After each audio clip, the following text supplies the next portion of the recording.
নজর রাখবো আমরা অসমের দিকে। অসমে সেখানে বন্যায় বিপর্যস্ত একেবারে চারিদিক।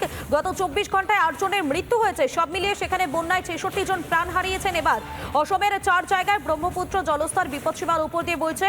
বন্যায় ক্ষতিগ্রস্ত প্রায় 30টি জেলার প্রায় 24 লক্ষ মানুষ। রাজ্য প্রশাসনের দাবি জল একটু একটু করে নামতে শুরু করেছে, কিন্তু আবহাওয়া দপ্তরে অন্য কথা বলছে। আরো 1 সপ্তাহের মতো এই বৃষ্টি চলবে বলে পূর্বাভাস দিয়েছেন তারা। অসমের দিকে নজর রাখতেই হচ্ছে আমাদেরকে, কেননা বিপর্যস্ত পরিস্থিতি একেবারে অসমের। গত 24 ঘন্টায় 8 জনের মৃত্যু হয়েছে বলে এখনো পর্যন্ত জানা যাচ্ছে। সব মিলিয়ে সেখানে বন্যায় এখনো পর্যন্ত 66 জনের মৃত্যু হয়েছে। অসমের 4 জায়গায় ব্রহ্মপুত্রের জলস্তর বিপদসীমার ওপর দিয়ে পড়ছে এবং যার ফলেই কিন্তু সমস্যায় পড়ছেন সাধারণ মানুষ।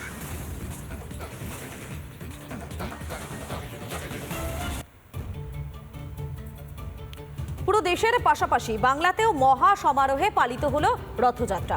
মাহেশ থেকে মায়াপুর ভক্তদের ভিড় ছিল চোখে পড়ার মতো। কলকাতায় রথের দড়িতে টান দিলেন মুখ্যমন্ত্রী মমতা বন্দ্যোপাধ্যায়।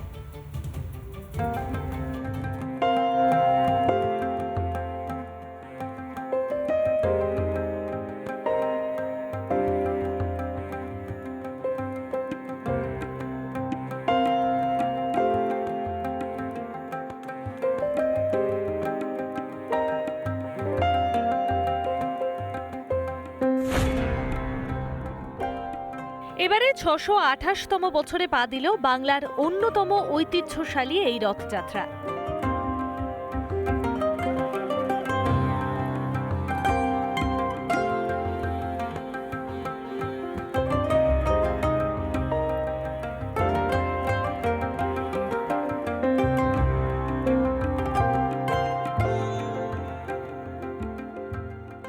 মহেশের রথযাত্রায় সামিল হলেন হাজারে হাজারে মানুষ। এতগুলো বছর ধরে এই বিগ্রহ পূজিত হচ্ছে মাহেশে। এবারেও সকল প্রথা মেনেই পালিত হলো উৎসব।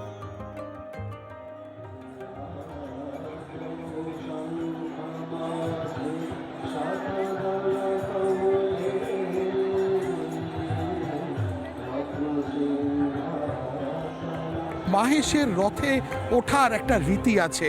মাহেশের রথে যখন তিনি রথারূঢ় হবেন তার আগে তাকে লেপ কম্বল দিয়ে মুড়িয়ে দেওয়া হয়। প্রথমেই রথে উঠবেন সুভদ্রা দেবী, তারপরেই বলভদ্র এবং শেষমেশ জগন্নাথ প্রভু।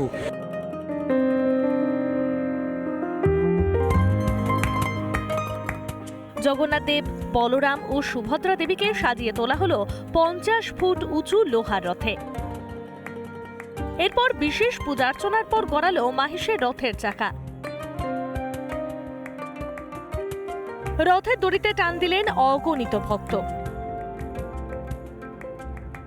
এখানে প্রত্যেক বছরই আসি, আর জগন্নাথ দেবের টানি তো জগন্নাথ দেবের আশীর্বাদ বলি তো 2009 থেকে শ্রীরামপুরে রয়েছে।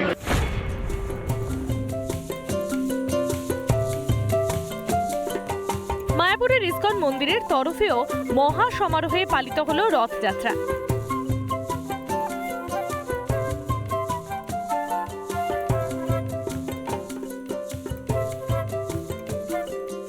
শ্রী চৈতন্য দেবের স্মৃতি বিজড়িত এই রথযাত্রা ঘিরে ভক্তদের উৎসাহে খামতি ছিল না।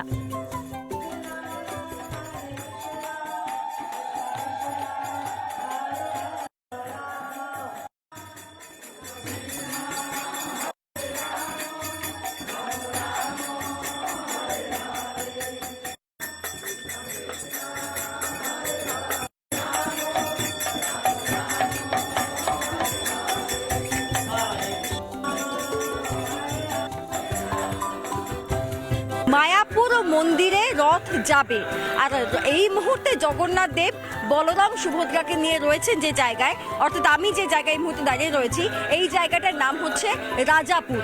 এই রাজাপুরে বলা হয় যে উড়িষ্যায় এক রাক্ষস তার অত্যাচারে শবরা সেখান থেকে চলে আসছেন, তখন তারা জগন্নাথ দেবকে নিয়ে চলে আসেন এই বঙ্গদেশে।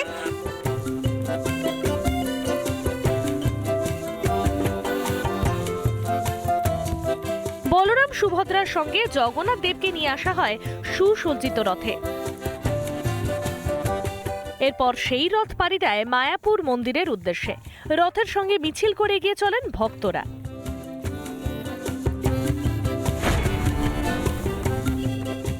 নজর কাড়ল কলকাতার রথযাত্রাও। এই রথযাত্রাটি হয় ইসকনের উদ্যোগে। সুসজ্জিত রথে শহরের বিভিন্ন অংশ পরিক্রমা করেন জগন্নাথ দেব। বিকেলে রথযাত্রায় সামিল হন মুখ্যমন্ত্রী মমতা বন্দ্যোপাধ্যায়। প্রদীপের থালা হাতে আরতি করতে দেখা যায় মুখ্যমন্ত্রীকে। রথের রশি টানতে দেখা যায় মুখ্যমন্ত্রীকে। রথের দড়িতে টান পড়ল দমদমেও। এছাড়াও বাংলার আরও বেশ কয়েকটি রথযাত্রা এদিন নজর কেড়েছে। জাঁকজমকের সঙ্গে পালিত হলো 300 বছরের পুরনো গুপ্তিপাড়ার রথযাত্রা। উপস্থিত ছিলেন হুগলি সাংসদ রচনা বন্দ্যোপাধ্যায় ও সদর মহকুমার শাসক স্মিতা সান্যাল শুক্লা। মঙ্গল আরতির পূজা পাঠ নাম সংকীর্তন শেষে রথের রশিতে টান পড়ে। মহিষাদলেও একই রকম উৎসাহের সঙ্গে পালিত হয় রথযাত্রা। রানীগঞ্জে রাজ পরিবারের প্রাচীন রথযাত্রাকে কেন্দ্র করেও রাস্তায় ঢল নামে ভক্তদের। এদিনের রথযাত্রায় বাংলার দিকে দিকে ধ্বনিত হল জয় জগন্নাথ রব। রিপাবলিক বাংলা।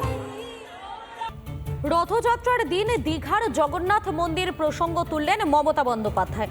অথচ কয়েক মাস আগে মুখ্যমন্ত্রী অযোধ্যায় রাম মন্দির উদ্বোধনের বিরোধিতা করেছিলেন। বিজেপির বিরুদ্ধে রাজনীতির অভিযোগ তুলে একই সুরে গলা মিলিয়েছিল বাকি বিরোধীরাও। তাহলে মমতার মন্দির গড়া কি ভোটের কথা ভেবে নয়? আমাদের দীঘাতে মন্দিরও তৈরি হয়ে গেছে, কিন্তু একটু কিছু কাজ বাকি আছে। পুজোর পর ওটা উদ্বোধন করব।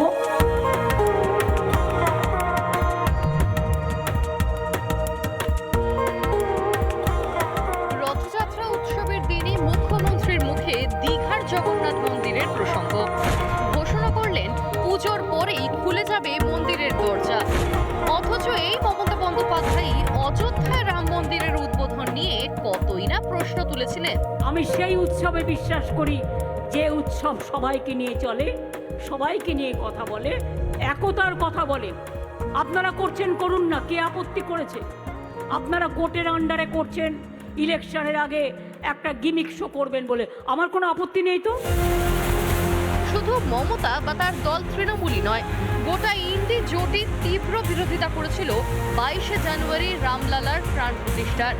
নরেন্দ্র মোদী ও বিজেপির বিরুদ্ধে ভোট রাজনীতির অভিযোগ তুলে সরব হয়েছিল বিরোধী শিবির। কিন্তু কয়েক মাস পেরোতে না পেরোতে সেই মমতার মুখেই মন্দিরের কথা। আগামী বছর আমাদের দীঘাতে যে পুরীর কায়দায় অনুকরণে একদম সেম হাইটে মন্দিরও তৈরি হয়ে গেছে, কিন্তু একটু কিছু কাজ বাকি আছে। একেবারে সম্পূর্ণ হলেই তবেই আমরা পুজোর পর ওটা উদ্বোধন করব। আগামী বছর থেকে ওখানেও রথযাত্রা শুরু হবে। রথের রশিতে টান দেওয়ার আগেই মুখ্যমন্ত্রীর সনাতন সংস্কৃতিকে স্মরণ কি 26-এর বিধানসভা ভোটের কথা ভেবে? সবাই মিলে শান্ত থাকুন। আমরা তো ছোট থেকে জগন্নাথ দেবের কথা বলি। গুজরাটের লোক কিন্তু সবাই জগন্নাথ দেব বলতে শুরু করেছে। যারা ভাবছিলেন যে রামের হাত ধরে বাংলায় বিজেপি তাকে উত্থান ঘটানো হবে, তারা তো ধাক্কা খেয়ে গেছেন, বুঝতেই পারছেন। কিন্তু অযোধ্যাতেই মুখ থুবড়ে পড়েছে, রামরাজত্বেই মুখ থুবড়ে পড়েছে, ওখানে ধাক্কা খেয়েছে। বাংলাতে যারা এসব ভাবছেন কোনো সুযোগ নেই, বাংলাতেও ধাক্কা খাবেই। জগন্নাথ দেব মুখ্যমন্ত্রীকে আশীর্বাদ করবেন কিনা সেটাই তখন সবচেয়ে বড় বিষয়। তৃণমূল কংগ্রেস এখন মা কালী ছেড়ে জগন্নাথ দেবের উপরে ভরসা করেছে, কিন্তু তৃণমূল কংগ্রেসের ফাইল, তৃণমূল কংগ্রেসের জন্য অ্যাডভোকেটিং কেউ করতে পারবেন না। ওদিকে কালীঘাটের কালীও হাত তুলে নিয়েছেন, আর জগন্নাথ দেব তো বলেই দিয়েছেন যে সম্ভব নয়। তৃণমূলের দাবি তারা নাকি বছর ভরে ধর্মকর্ম করে। তাই যদি হবে, তাহলে অযোধ্যায় রাম মন্দিরের উদ্বোধনের সময় কেন খোঁজা হয়েছিল রাজনীতি? নরেন্দ্র মোদী রাম মন্দির উদ্বোধন করলে সেটা রাজনৈতিক উদ্দেশ্য, আর মমতার মন্দির উদ্বোধনে কি রাজনীতি নেই? কেন এই দ্বিচারিতা? তারই জবাব চায় বাংলা। রিপাবলিক বাংলা। জেলায় জেলায় সুপার স্পেশালিটি হাসপাতালগুলিতে নেই পরিষেবা। বাধ্য হয়ে চিকিৎসায় আশায় কলকাতায় আসছেন রোগী এবং তার পরিজনেরা, কিন্তু শহরের নামী হাসপাতালে এসেও হতাশ হতে হচ্ছে তাদের। কোথাও বেডের অমিল, আবার কোথাও দালালকে টাকা দিয়ে বেড পেতে হচ্ছে বলে অভিযোগ করছেন রোগীর আত্মীয়রা।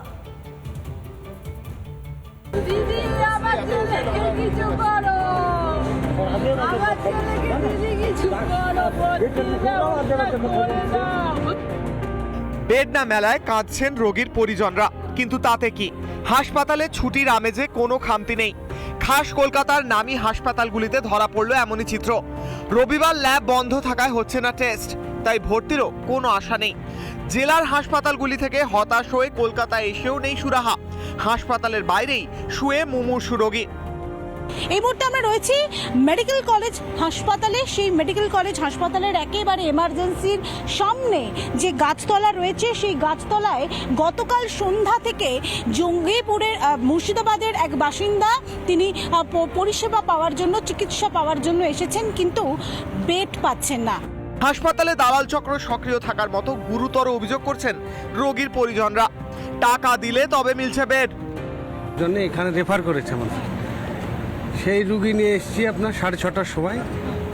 6:30টাতে এখানে এসে ডাক্তার দেখিয়েছি। ডাক্তাররা বলেছে যে রিপোর্ট এখানেও বলেছে রিপোর্ট করতে হবে। তো এখানে রিপোর্টটা আজকে রবিবার, আজকে হবে না।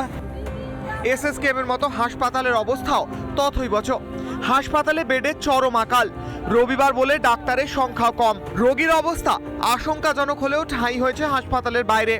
চিকিৎসা শুরুর আর্জিতে কান্নায় ভেঙে পড়েছেন রোগীর পরিজনরা। দিদি, আমার ছেলেকে কিছু করো, আমার ছেলেকে দিদি কিছু করো।